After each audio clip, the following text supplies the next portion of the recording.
1957 में यशवंतराव चव्हाण मुंबई राज्य के पहले मुख्यमंत्री बने। इसके बाद वे 1960 में स्वतंत्र महाराष्ट्र के मुख्यमंत्री बने। उन्होंने महाराष्ट्र में लोकतांत्रिक विकेंद्रीकरण और सहयोग दोनों लाने के लिए काम किया।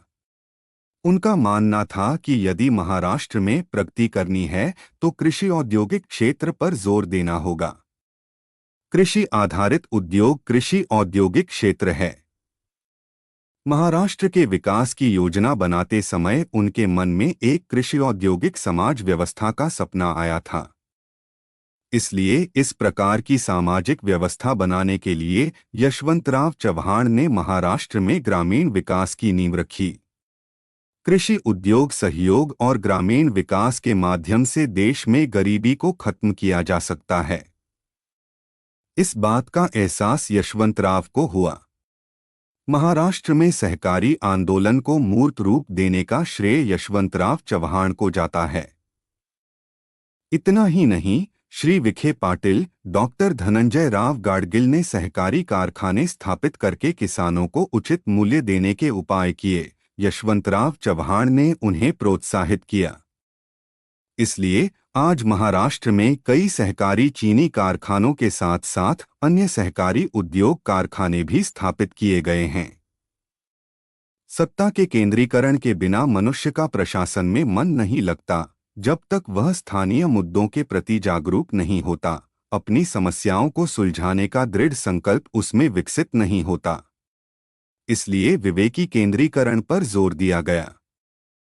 कहा जाता है कि महाराष्ट्र में सहकारी आंदोलन की जड़ें यशवंतराव चव्हाण के कारण ही जमी, क्योंकि लगभग 80,000 एकड़ निजी चीनी सहकारी समितियां महाराष्ट्र में थीं।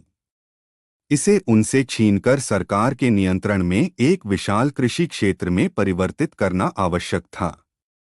योजना यह थी कि इस 1000 एकड़ जमीन को सरकार द्वारा नियुक्त एक बोर्ड को सौंप दिया जाए और बड़े पैमाने पर गन्ने का उत्पादन कर उसे एक चीनी कारखाने तक पहुंचाया जाए। इसे सरकार नियंत्रित कृषि निगम द्वारा समर्थित किया गया था।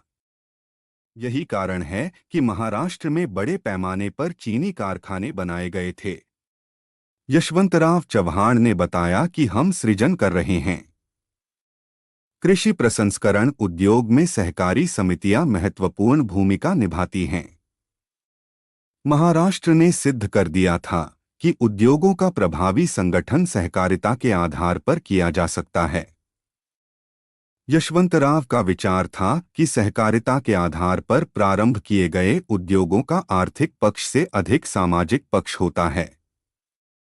नमस्कार दोस्तों, अगर आपको यह वीडियो पसंद आए तो कृपया लाइक और शेयर सब्सक्राइब करें। धन्यवाद।